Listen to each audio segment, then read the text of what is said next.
All right, now we're here with James Cappello from which Carolina? South Carolina. South Carolina.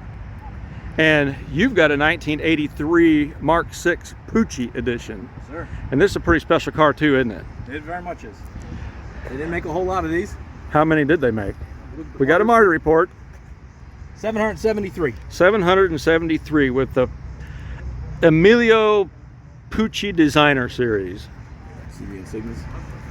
Yep. I don't know who that is, but a lot of designers made their name onto... Some Italian guy. Yeah, of course. And this car literally has no miles on it to speak of, does it? 36,000. 36,000 and change. Original. Original, yeah. Even down to the original wheel seals. So your wheels aren't new old stock, they're just They're mint original. condition original. Correct. Did them come standard on the Pucci, I would think, maybe? They did not. They did not. You had an option. Wire wheels were an option on this car. I believe more of them came with turbines than anything else. Wheels, wire spoke aluminum, $395. I think that's what they still were in '89, wasn't it? No, they were almost 500. What's and that? change, 585, I think. On a Signature or a Cartier, if you got them on a base, they were more like 800. Correct. Like 795 or something like Correct. that. Yeah. Well, we got a Signature here in the glass. So how did you come about this thing? So believe it or not, I chased this car for about 8 years. From the first time I saw it was around 2015. And I reached out to the guy who owned it and said, if you ever want to sell that car, please give me a call. And we got talking last year. He was considering putting on Bring a Trailer. And I said, you know what, let me come see the car. I'll fly out, I'll look at it. I want to put my hands on it. And we were able to make a deal. And he wanted to go to a good home, and I wanted to be in my home. And it was in California at that time, right? No, it was in Huntsville, Alabama.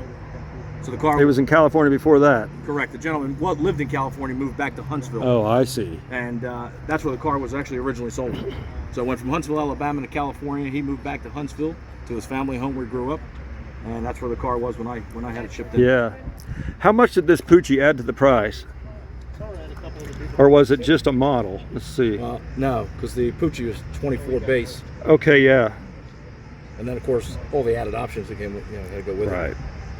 27,221. That was a lot of money it in 1983. in 1983. Yeah. Yes, it was. I think what a base model Mark was 13, 14 grand. Yeah, probably so. You know? Yeah. So So you doubled that's a the big price. That's a big difference. Yeah. Absolutely. But it's even on the original Royal Seal tires. Is it really? Original. That's what come on it. That's what came from it. Wow. Puncture resistant. Wow. And the spare matches. That's awesome. And you said, I was talking to James earlier and he told me this today, was it today, the first day that this happened? Did somebody rolled the This window sticker down? was perfect until Wednesday night. Wednesday night. When our national chief judge decided to put the window down. I said, watch the window, and here's the tear. But you put the I have window put that down. window down multiple times. I've never had an issue with the sticker, so I don't know what the deal was. It's just probably curled just enough at the bottom to catch, so I've got to take care of that. So it's never been taken off of there. It is not. It is not. Wow. Apparently the gentleman who owned it originally was a pretty meticulous person. Yeah. And then the guy that bought it from him was extremely meticulous. Did he know, or do you know the original owner, or is he still around? Or? I have his information in the original paperwork. Huh. I don't know if he's still around. How long do your headlight doors stay down? So I pulled this car out of the trailer on about 2 weeks ago. It's been in there since the end of May, and they were still down. They were still down. Can't beat that. So I don't know. I haven't ever seen them go up except when you hit the light switch. What's that color called? I believe it's called deep flannel blue. Fur back.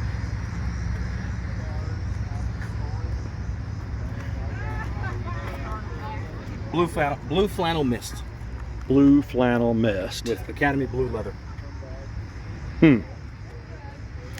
And this one does have the electronic instrument cluster. It does. Was that it? Well, it wouldn't say on here because it's not. It came with it, I would I imagine. believe it did. I believe it did. Electronic, yeah. See, so it's not listed as a separate Correct, option. I just yeah. wonder if they were still because in '89 they were $822. I don't know what they were back then. A lot of those prices didn't change a whole Yeah, I lot. was going to say, the 80s were kind of consistent with pricing. I mean, again, to your point, based on what model, the pricing sometimes changed. Right. But once you got to a certain level, it kind of got consistently priced. But like the electronic dash was standard in these periods. You got a mark, you just got it. I have seen... Other than like Jacob's. Well, that's that, true. You know, I have seen, he deleted it. correct, and I have seen some You Jake can setup get, yeah, you can get it without it. Correct. But now in the town cars and stuff, it was simply an option, period. Yes. You either got the analog or you spent the $822. To buy it. Yeah. And it's interesting. All of my Lincolns have a digital dash. Yeah. I've never, knock on wood, had any of them go out so far. I feel like there's something missing there if it's not there. Something looks missing on Yeah, that. yeah. Well, of course, you get all the buttons. It just looks so much more futuristic. I mean, Yeah, and I believe... honestly, I've Lincoln never had a problem with one, personally. You know what? I think a lot of it's the climate you're driving in and how you Probably take care is, of it. yeah. It's like anything else, you know?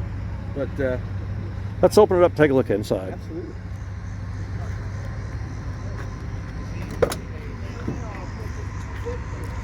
You know, it's funny, when Adam Wade of Rare Classic Cars, he always talks about the door closure on Fords and stuff and how... All missing door strikers. Well, The grommet. but he's talking about, he compares them to the GM cars and the Chryslers, how much better the Ford Mercury Lincoln doors close. Yeah, very much. But yeah, a lot of people, when they hear that click, they don't realize that bushing's gone Well, there. the but- door doesn't close smooth. It'll kind of kick back on you a little bit. Right. It has a little jiggle room when you don't... Right.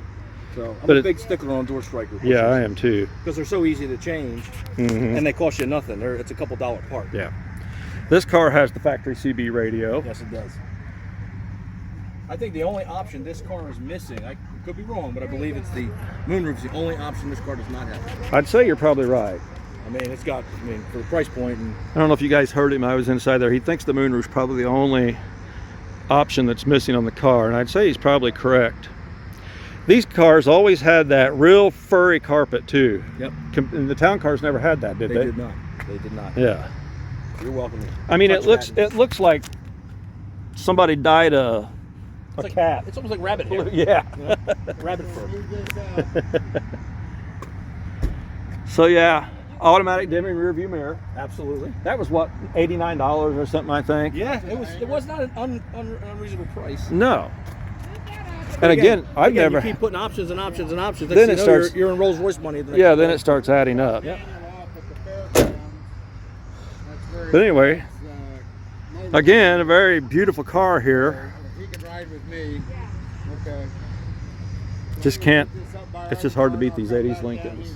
They just, if you haven't had one, you I don't think I know. have You 12 of these, between the mark and the town cars in the 80s from 80 to 89. don't. You think you've had, or you have that I many? currently now? have 12. 22 Lincolns. And if you're looking for parts, you can contact him too, or Jacob. You never know what he's going to have. I'm stingy. I don't normally get rid of anything. I try to help the community out as much as possible. Yeah. You know, because it's all about the preservation and caretaking of these vehicles. Right. I'm always afraid I'm going to buy a car and I'm going to need it, and then I won't have it. So I try to keep certain parts for myself off to the side, knowing that I have so many town cars and Mark 6s. Yeah. Town cars specifically, but it's always nice to be able to go to your stash and pull a part out that you need, Yeah. because you never know when you're going to need it. Right. And then when you find things are NOS, whether you need it or not, you just buy it, put it away. Right. At some point, you will need it. Exactly. Well, It's a game. it's a beautiful car. Again, thanks for talking to us, James. So, thank you. And actually, it's finally Good to meet you. in great to person. meet you. Yeah, I mean, I've met Jacob before and had never met you, so We keep crossing Anyway. paths and missing each other. yeah. So So thank you for the anyway, opportunity. yeah, no problem. I hope you guys enjoyed that video. So please remember to like, comment, and subscribe. And thanks for watching.